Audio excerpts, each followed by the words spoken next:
Assalamualaikum warahmatullahi wabarakatuh. Waalaikumsalam warahmatullahi wabarakatuh. Apa kabar anak semua? Baik. Alhamdulillah sehat. Alhamdulillah. Ya, baiklah pagi ini sebelum kita mulai belajar atau materi ya seperti biasa kita baca doa ya. Nah, sekarang kita baca doa dulu ya. Baca doa dimulai.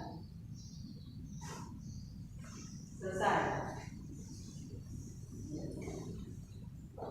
Hari ini yang tidak hadir siapa? Ridho. Mama Ridho. Kenapa? Oke. Oh, baiklah ya. Kita belajar tentang sucikanlah lahir dan batinmu, gapailah cinta Tuhanmu.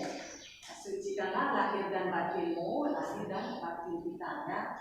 Nah, di sini ya tentang pengertian taharah ya.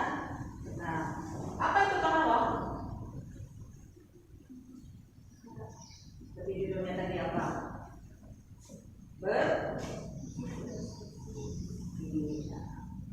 Bersuci atau dalam keadaan suci ya. Di sini A pengertian taharah. Taharah berasal dari kata bahasa Arab yang berarti bersih atau bersuci. Sedangkan menurut istilah ialah suatu kegiatan bersuci dari najis dan hadas, sehingga seseorang diperbolehkan untuk melaksanakan ibadah ya. Taharah ini tentang bersuci ya, bersih dan suci ya. Untuk apa? Biar kita bisa melaksanakan ibadah ya, ibadah seperti sholat, mau ngaji seperti itu ya. Nah, terus B pengertian najis dan hadas.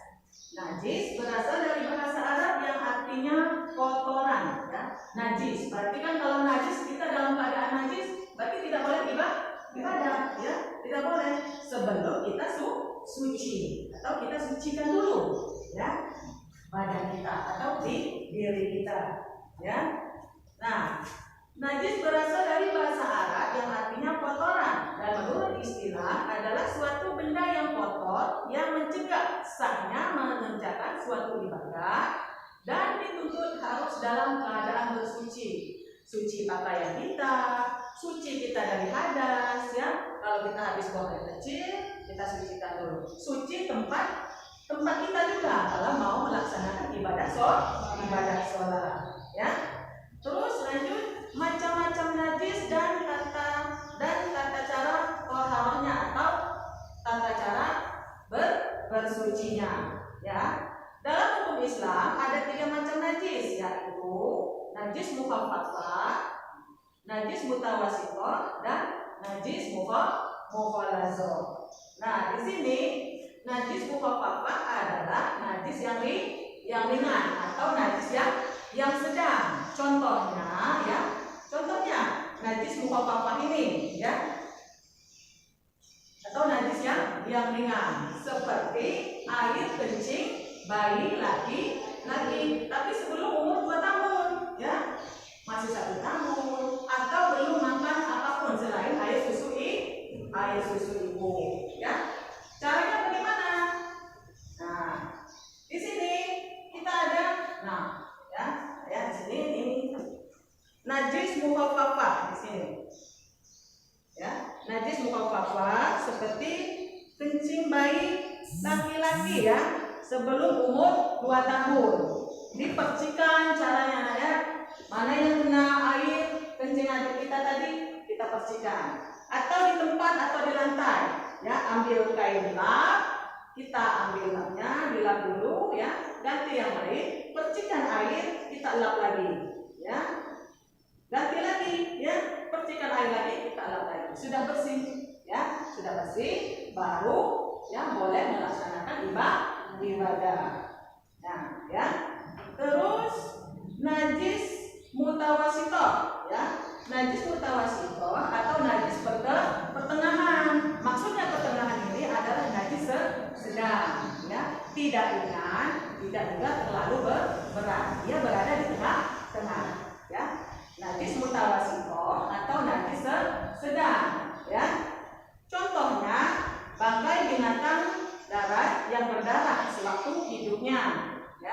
darah, nanah, muntah, kotoran hewan atau kotoran manusia, ya, dan khamar, ya. Khamar itu minuman yang memabukkan. Kalau dalam keadaan mabuk kira-kira boleh nggak kita sholat? Tidak boleh. Kenapa? Karena akal sehat kita lagi tidak normal. Masa iya kita mau sholat berdiri aja tidak bisa tegak lurus, ya, apalagi mau ingat Allah. Nah, ya, itu najis mutawasito. Nah, najis mutawasito atau najis sedang ini, ya, dibagi dua, ada dua macam, ya. Najis hukmiyah dan najis ainiyah, ya. Najis hukmiyahnya seperti apa? Najis ini adalah, ya, yang diyakini adanya tetapi tidak nyata wujudnya atau zatnya, ya. Bau dan rasanya seperti air kencing, ya, seperti air kencing yang sudah kering yang terdapat pada pakaian atau lainnya. Ini seperti ibu kita, ya, atau pakaian kita, kayak bau-bau sangit kencing, gitu kan, ya. Tapi tidak kelihatan, ya, hanya ada baunya aja, ya, tidak kelihatan.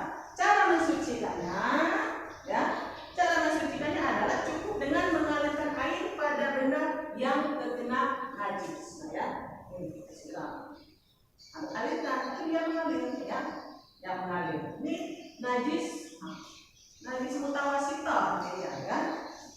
Ini minuman, kalian, minuman, terus apa lagi?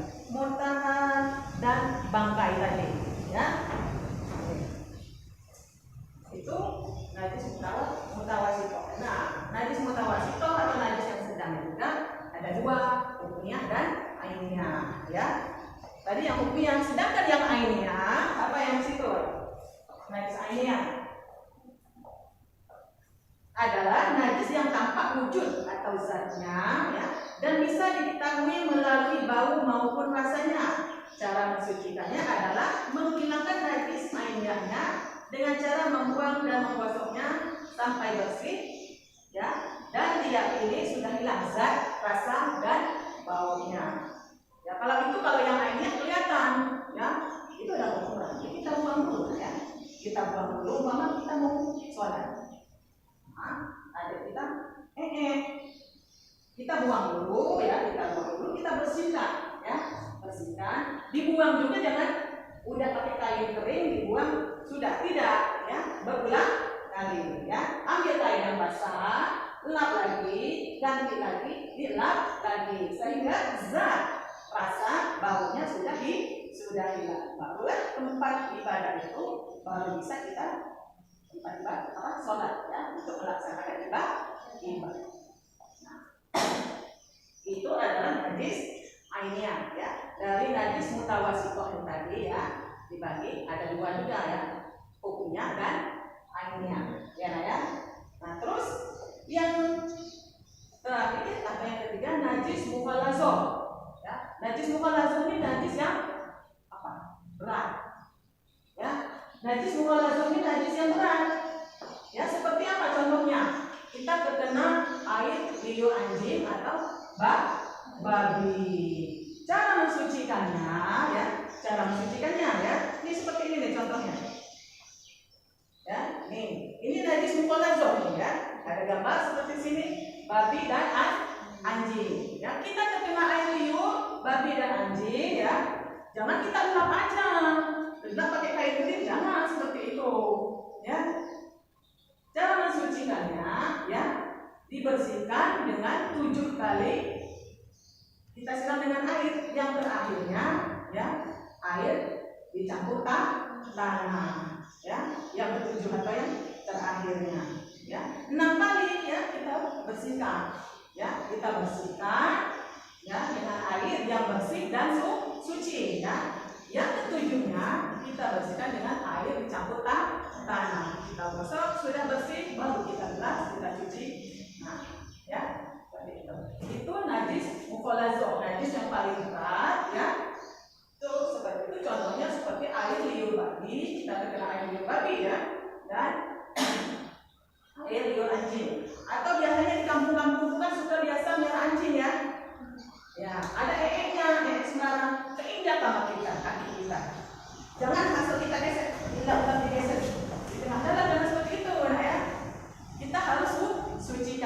ya dengan air yang bersih dan suci. Siram ya 6 kali, ke-7 kalinya dengan air tanah. Itulah cara mensucikannya ya. Kalau kita terkena najis. Nah, seperti ini tadi kan ya. Najis mukhafafah, najis ringan, najis mutawasitoh, najis sedang, dan najis mughaladzah atau najis yang paling berat. Lanjut, macam-macam hadas dan cara bersucinya. Hadas juga ada 2, hadas besar dan hadas kecil. Ya. Hadas kecil ini seperti apa? Seseorang tidak suci dan supaya dia menjadi suci maka harus berwudu, ya. Karena keluar sesuatu dari 2 lubang seperti kita kencing lah ya, bukan hadas ya. Nah, setelah kita kencing ya harus bersuci baru kita mau bisa melaksanakan ibadah ya atau mau sholat. Terus kalau hadas besar ya seperti apa? Contohnya haid kalau perempuan ya, nifas habis melahirkan ya. Tuh salah satu contohnya seperti itu ya. Kalau sudah selesai ya kita pasti mandi, namanya mandi hadas ya atau bersuci ya. Biasanya kan normalnya kan perempuan 7 hari lah ya, 7 hari. Setelah 7 hari baru kita mandi hadas, bersuci, baru boleh kita melaksanakan sholat. Paham? Sampai di sini ada yang mau ditanyakan? Cukup? Alhamdulillah ya. Baiklah anak-anak ya. Setelah ini ibu minta kita bagi kelompok melaksanakan tugas ya. Ibu bagi 2. Ini kelompok 1 ya. Kelompok 2 mau kelompok 2. Oke. Ini kelompok 1, ini kelompok 2 ya. Kelompok 1 mendiskusikan tentang taharah dan najis ya judulnya. Terus yang kelompok 2 mendiskusikan ya macam-macam najis ya. Macam-macam najis ya dan cara bersucinya ya. Silakan kerjakan.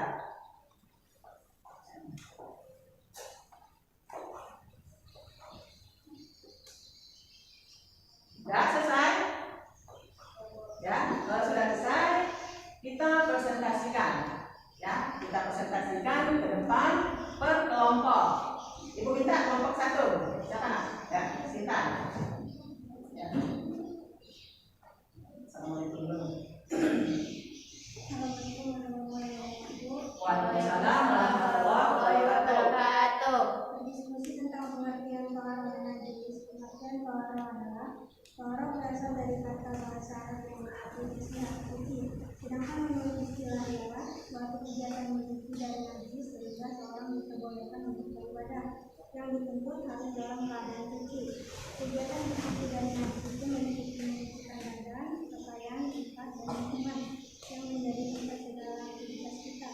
Sedangkan bersuci dari hadas dapat dilakukan dengan berwudu, bertayamum, dan mandi. Pengertian najis.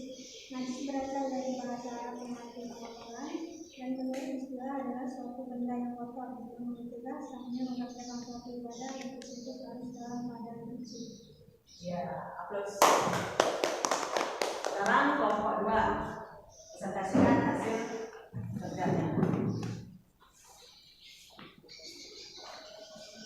Assalamualaikum warahmatullahi wabarakatuh. Waalaikumsalam warahmatullahi wabarakatuh. Mendiskusikan perbedaan macam-macam najis berdasarkan jenis dan cara mensucikannya.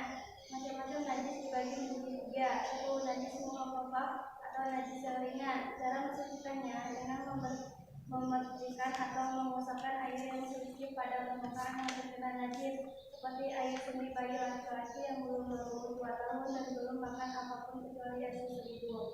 2. Najis mutawasitoh atau najis sedang. Najis ini ada 2 macam, yaitu hukumnya dan ainnya. Najis hukumnya adalah najis yang diyakini adanya tetapi tidak nyata wujudnya atau zatnya. Bau dan rasanya seperti air kencing yang sudah kering dan yang terdapat pada pakaian. Cara mensucikannya adalah cukup dengan mengalirkan air pada benda yang terkena najis. Najis ainnya adalah najis yang tampak wujudnya dan bisa diketahui melalui bau maupun rasanya. Cara mensucikannya dengan cara membuang dan menggosokkan sampai bersih dan diyakini sudah hilang zat rasa, warna, dan baunya dengan menggunakan air yang suci. 3. Najis muhaladat atau najis berat. Najis ini bersumber dari anjing dan babi. Cara mensucikannya melalui beberapa tahap, yaitu dengan membasuh air sebanyak 7 kali. Salah satu di antaranya menggunakan air yang dicampur dengan garam. Waalaikumsalam warahmatullahi wabarakatuh. Nah, bos depan. Ya. Nah, untuk yang najis mutawasithah, ibu tambahin sedikit ya, seperti contohnya tadi ya, muntahan, darah, nanah, kamar ya. Nah, bisa dilengkapi tugasnya itu ya. Paham semuanya ya sampai di sini ya. Ya, alhamdulillah ya. Sebelum kita tutup diskusi kita ini atau